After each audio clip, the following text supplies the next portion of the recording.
Hello मेरे epic developers year 6 का first concept जिसमें हम कंपेयर करेंगे वार और लेट कीवर्ड के स्कोप को। स्कोप मतलब समझ सकते हो आप किसी कीवर्ड की पहुंच या फिर समझ लो उसके लिमिटेशंस क्या है। ठीक है, so when you declare a variable with var keyword it is declared globally और locally if declared inside a function. So जब हम वार कीवर्ड का यूज करके करते हैं ना डिक्लेयर, जैसे कि यहाँ पे देख सकते हो वार करके आई कर दिया और उसमें उसकी वैल्यू में डाल दिया फंक्शन स्कोप स्ट्रिंग। ठीक है, सो क्या बोलते हैं, जैसे कि आप देख सकते हो ये फंक्शन के अंदर डिक्लेयर किया गया है तो इसको बोलेंगे locally declared inside a function. ठीक है, और ग्लोबली मतलब हो गया कि फंक्शन के बाद, जैसे कि अब मैं यहाँ पे अगर मैं आई डिक्लेयर करता तो जैसे कि सी ए टी, सो यहाँ पे ये हो गया ग्लोबली डिक्लेरेशन क्योंकि ये फंक्शन के बाहर हुआ है। ठीक है, the let keyword behave similarly. Let keyword जो है बिहेव तो सिमिलरली करता है लेकिन इसमें कुछ एक्स्ट्रा फीचर्स होते हैं। When you declared a variable with the let keyword inside a block. अब जब हम किसी वेरिएबल को डिक्लेयर करते हैं लेट कीवर्ड का इस्तेमाल करके, जैसे कि यहाँ पे वार की जगह अगर लेट करेंगे, सो कीवर्ड इनसाइड अ ब्लॉक, किसी ब्लॉक के अंदर, ब्लॉक हो गया जैसे कि फॉर जो फॉर वाली लाइन होती है फॉर लूप के अंदर जैसे करते हैं ना, सो यहाँ पे लेट कर दिया, सो ये एक ब्लॉक स्टेटमेंट हो गया। ठीक है, एक तरह से। और फिर हो गया जैसे कि ब्लॉक हो गया, स्टेटमेंट हो गया या किसी expression, it's scope is limited to that block statement और एक्सप्रेशन। तो अगर हम किसी लेट कीवर्ड का इस्तेमाल करके किसी वेरिएबल को डिक्लेयर करें तो उसका स्कोप वहीं तक होता है। जैसे कि किसी ब्लॉक में किया है तो उसका स्कोप उसी ब्लॉक तक होगा, अगर किसी स्टेटमेंट में किया है तो उसका स्कोप उसी स्टेटमेंट तक होगा, और किसी एक्सप्रेशन में किया है तो उसका एक्सप्रेशन तक ही। ठीक है, एक्सप्रेशन मतलब ये वाली लाइन होगी इसके एक्सप्रेशन के लिए, और ब्लॉक अगर मैं बोलूंगा तो समझ लो कि इसके अंदर फॉर के अंदर जो होगा तो ये वाली जो लाइन होगी ये एक ब्लॉक की तरह वर्क करेगी। ठीक है, सो अब इन दोनों में डिफरेंस क्या है, ये तो पता चल गया कि इसका स्कोप ज़्यादा होता है as compare to let keyword, but let वाला ज़्यादा हेल्पफुल रहता है हमारे लिए। मैं बताता हूँ अभी कैसे। सो जैसे कि अगर हम ये वाला एरे देख सकते हो, यहाँ पे एक एग्जांपल में नम एरे इन्होंने कर दिया है। सो इन्होंने यहाँ पे एक एम्प्टी एरे बना दिया, अब वार लेके इन्होंने लूप वेरिएबल डिफाइन किया, कंडीशन डाल दी, इंक्रीमेंटेशन डाल दी, और फिर एक एरे में नंबर पुश करते जा रहे। ठीक है, तो जैसे ही हम कंसोल डॉट नंबर नम एरे को करेंगे तो ये शो हो जाएगा 0 1 2, क्योंकि 3 जब पर जाने पर कंडीशन फॉल्स हो जाएगी तो आगे शो नहीं होगा। और लास्ट में आई की वैल्यू क्या आ जाती है 3, क्योंकि उसके बाद इंक्रीमेंटेशन तो हुई ना, इंक्रीमेंटेशन होने के बाद ही हम रुक गए। अभी यहाँ पे क्या बोल रहा है कि with the war keyword I is declare. ठीक है, अब जैसे कि वार कीवर्ड से हमने आई को डिक्लेयर कर दिया, यहाँ पे हमने ब्लॉक के अंदर किया था एक तरह से, या फिर एक्सप्रेशन समझ लो, हमने एक एक्सप्रेशन में किया था डिक्लेयर और यहाँ पे हमने ग्लोबली डिक्लेयर कर दिया। तो यहाँ पे भी आंसर एक तरह से सेम ही आ रहा है, 0 1 2 एंड 3। ठीक है, यहाँ पे तो इतनी वैसे एक्चुअली प्रॉब्लम हो नहीं रही है, लेकिन this behaviour will cause problem if you were to create function and store it for later use inside a for loop that uses the i variable. इसका मतलब ये जो बिहेवियर है ना, ये कब प्रॉब्लम करेगा, जब हम कोई फंक्शन बनाना चाहेंगे और उसके अंदर इस लेटर हम ये फॉर लूप इस्तेमाल करना चाहेंगे आई वेरिएबल के साथ, तो वहाँ पे ये प्रॉब्लम होगी, क्योंकि यहाँ पे ग्लोबली जो आई की वेरिएबल है और वहाँ पे जो हम उस फंक्शन के अंदर डिक्लेयर करेंगे उसमें कॉन्ट्राडिक्ट करेगा। ठीक है, सो जैसे कि ये वाला, इस चीज़ को समझने के लिए ये वाली एग्जाम्पल ले लेते हैं। So control C control V, देखो अब यहाँ इस फंक्शन में क्या हो रहा है, मैं यहाँ से देख लो पहले आप। सो वार प्रिंट नम 2, हमने एक वेरिएबल डिक्लेयर कर दिया प्रिंट नम 2 करके, फिर एक फॉर लूप लगा दिया जिसमें हमने उसके एक्सप्रेशन में वार से डिक्लेयर कर दिया आई की वैल्यू, और हम बोल रहे हैं कि क्या बोलते हैं, चेक करना कि आई जब 2 के इक्वल होगा तो प्रिंट नम 2 को क्या करना चाहिए, फंक्शन इसको रिटर्न करना चाहिए आई की वैल्यू, मतलब कि 2 करना चाहिए एक तरह से रिटर्न।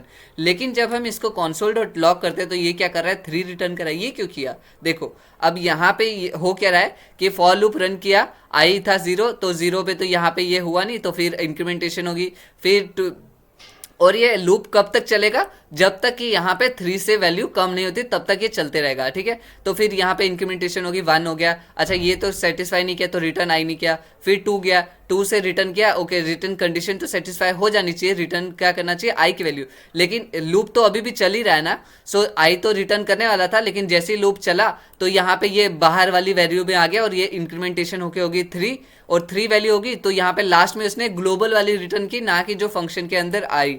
देखो यहाँ पे क्या लिखा है, as you can see print num 2 prints 3 and not 2। जैसे कि आप देख सकते हो, आपने देखा कि 3 प्रिंट किया 2 नहीं किया, this is because the value assign to i was updated. ये इसीलिए हुआ क्योंकि जो वैल्यू असाइन की गई थी आई को वो अपडेट कर दी थी, और जो प्रिंट नम था रिटर्न्स द ग्लोबल आई, उसने ग्लोबल आई को किया। मतलब कि देखो जाए तो ये एक ब्लॉक हो गया इफ ब्लॉक, फिर उसके बाहर वाला जो था ये फॉर वाला, ये एक उससे बड़ा वाला ब्लॉक हो गया जो कि एक तरह से ग्लोबली बोल सकते हो, इसी के लिए बोल रहा है। सो इसने रिटर्न कौन सी की फंक्शन आई की, ये वाली वैल्यू कर दी। जब हम लूप के बाहर गए, मतलब कि ये 2 के रिटर्न आई करने वाला था, उसके बाहर गए तो उसने 3 कर दिया था, कंडीशन फॉल्स होगी तो उसने आई तो यहाँ पे ये चीज़ रिटर्न नहीं करेगा, लेकिन यहाँ पे इन्होंने ग्लोबल वाली कर दी। ठीक है, अब यही चीज़ देखो, अगर हम यहाँ पे कर देते हैं इसको, वार को रिप्लेस कर देते हैं लेट से, ठीक है, तो अब इसका स्कोप क्या बोलते हैं, इसी के अंदर आ जाएगा, इसका स्कोप ग्लोबली नहीं गया। सो अब इसने क्या किया, 2 तो रिटर्न कर दिया, अब उसके बाद क्या बोलते हैं, कंडीशन यहीं पे स्टॉप हो जाएगा। तो देख सकते हो the let keyword does not follow this behaviour. ठीक है, लेट कीवर्ड इस बिहेवियर को फॉलो नहीं कर सकता। सो यहाँ पे हमने क्या बोलते हैं, प्रिंट num2 को लेट से रिप्लेस कर दिया और आई को भी लेट से रिप्लेस कर दिया। Here the console will display the value 2 and an error I is not defined। ठीक है, और एक एरर शो कर देगा कि I डिफाइन नहीं है। लेट्स सी कंट्रोल सी, ठीक है, ये वाला मैं इसके साथ रिप्लेस कर देता हूँ। अगर हम यहाँ पे आई की वैल्यू करेंगे तो बोल रहा है आई इज नॉट डिफाइंड। क्यों? क्योंकि ये जो आई है इसका स्कोप यहीं तक है, तो इसने आई तो रिटर्न हमें किया ही नहीं, क्योंकि आई डिफाइन ही नहीं है ग्लोबली, आई का स्कोप यहीं तक था। लेकिन जब हम वार से करते तो इसका एक ग्लोबल स्कोप बन रहा था। ठीक है, सो उसकी वजह से, क्योंकि आई में 2 ही स्कोप होते हैं, एक ग्लोबल स्कोप होता है, एक फंक्शन स्कोप होता है, फंक्शन के अंदर वाला। सो इसीलिए यहाँ पे आई इसी बोल रहा है कि डिफाइन ही नहीं किया है, और इसने रिटर्न कर दिया जो भी स्कोप के अंदर वैल्यू थी। आई 2 पे स्टॉप हो गया, तो 2 ने रिटर्न कर दिया, प्रिंट num2 ने 2 करना था वो रिटर्न कर दिया, और आई तो बाद में डिफाइन ही नहीं हुआ ग्लोबली। यही चीज़ अगर हम इसके अंदर डिफाइन करते तब हो जाता। अब देखते हो, इसको समझने के लिए मैं आपको एग्जांपल दिखाता हूँ, ये वाली जो हमें एक्सरसाइज है। सो अब देखते हैं, fix the console code so that I declared in the if statement is a separate variable then I declared in the first line of the function. इस फंक्शन को इस तरह से फिक्स करो कि जो यहाँ पे आई डिक्लेयर है वो क्या बोलते हैं, ये वाला जो आई डिक्लेयर किया है ये अंदर वाले जो ब्लॉक है इफ के अंदर उस आई से डिफरेंट हो। वो कैसे कर सकते हैं? सो इसके लिए मैं पहले आपको console.log करके दिखाता हूँ कि फंक्शन प्रिंट कर क्या रहा है एक्चुअली। ठीक है, सो चेक स्कोप कर दिया हमने।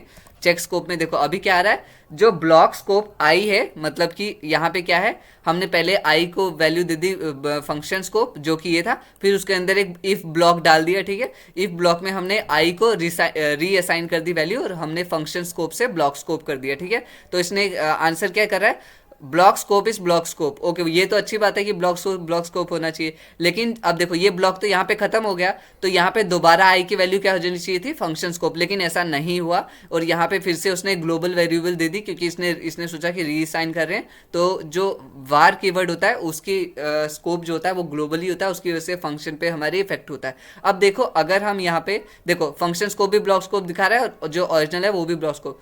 अब मैं इसको अगर लेट से रिप्लेस कर दूँ, ठीक है, सो यहाँ पे बोल रहा है अभी भी लेट आ रहा है। अब मैं यहाँ पे क्या कर सकता हूँ, देखो अगर मैं एक सेकंड, वार यहाँ पे है, और अगर मैं यहाँ पे वार करूँ ताकि मैं इसको एक तरह से रीडिक्लेयर करूँ, तब भी ये सेम ही रह रहा है। ठीक है, लेकिन यही चीज़ अगर मैं लेट करके करूँ, ठीक है, मैं इनको बता रहा हूँ कि ये ग्लोबल स्कोप में जो मतलब जो फंक्शन स्कोप का बाहर वाला इस ब्लॉक के आउटसाइड, उसको मैंने आई की वैल्यू असाइन किया फंक्शन स्कोप, जैसे ही देख सकते हो function scope I is function scope. ठीक है, और जो और इसमें क्या लिखा है, लेट आई की वैल्यू क्या है, जो इस ब्लॉक के अंदर ब्लॉक स्कोप, तो ब्लॉक स्कोप ही रहा, और फंक्शन स्कोप जो था, ये जो फंक्शन मतलब कि फंक्शन के लिए रिटर्न करता है वो फंक्शन स्कोप ही रहा, और लास्ट में आई की वैल्यू कौन सी थी, फंक्शन स्कोप, क्योंकि इस ब्लॉक की जो बात थी, मतलब कि जो जैसे कि मेरे और आपकी बात इस कमरे में जो रही है वो हम दोनों के बीच ही रहनी चाहिए, बाहर नहीं जानी चाहिए। तो वो वाला कंसेप्ट समझ गए ना। अगर आप किसी वेरिएबल को लेट कीवर्ड का इस्तेमाल करते हो तो वो वाला केस हो जाता है। ठीक है,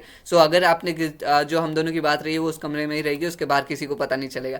और ये यहाँ पे जो ये आई वाला है, और जो कमरे के बाहर बात हुई है वो तो सबको पता है, तो उसके लिए सबको पता है, जैसे कि देख सकते हो फंक्शन स्कोप तो फंक्शन स्कोप ही रहा है, ये देखो लास्ट में आई की वैल्यू है। ठीक है, सो इस हिसाब से आपको ये समझ आ गया कि दोनों स्कोप में डिफरेंस क्या है।